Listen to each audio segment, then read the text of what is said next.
Sráideanna Bhaile Áth Cliath. An Dr. Pádraig de Brún. Ghaoibh beannacht bhí dé na Gaillimh a shiúlann Sráideanna Bhaile Áth Cliath. Thar gach talamh in éireann an chraobh do thórthain do Sráideanna Bhaile Áth Cliath. Nár mhinic cos céimeanna naamh agus sua agus gile na mé agus léachra gan gruim raid spirid na héigse dom cléimhse go bun ó Sráideanna Bhaile Áth Cliath.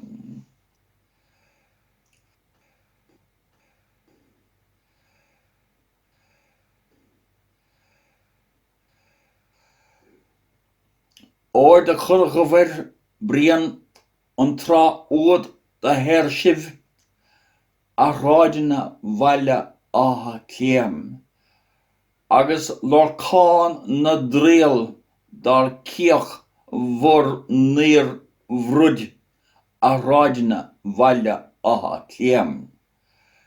Tomás an tíada de scaoil an lawn, agus seán a díomáis de clíog le fiabhal, bí an star na níosanna ag líana im bheabhar Sráideanna Bhaile Áth Cliath.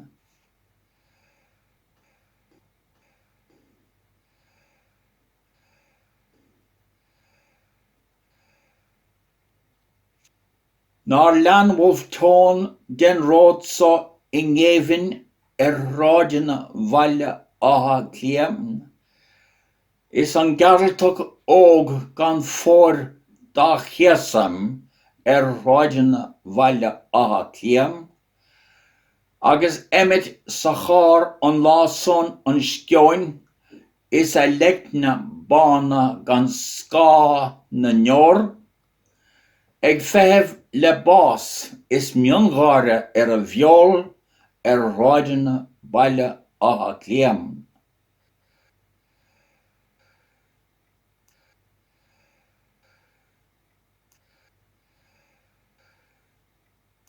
An caoin libh fáil is aisteachtaí na cásca a Sráideanna Bhaile Áth Cliath, is an tailse do haine do laios mhór náire a Sráideanna Bhaile Áth Cliath. Níor a bhada a ré is a réim farír, bé an falla géir is an piléir an díal, agus flaithe na féine san éal ina lí a Sráideanna Bhaile Áth Cliath.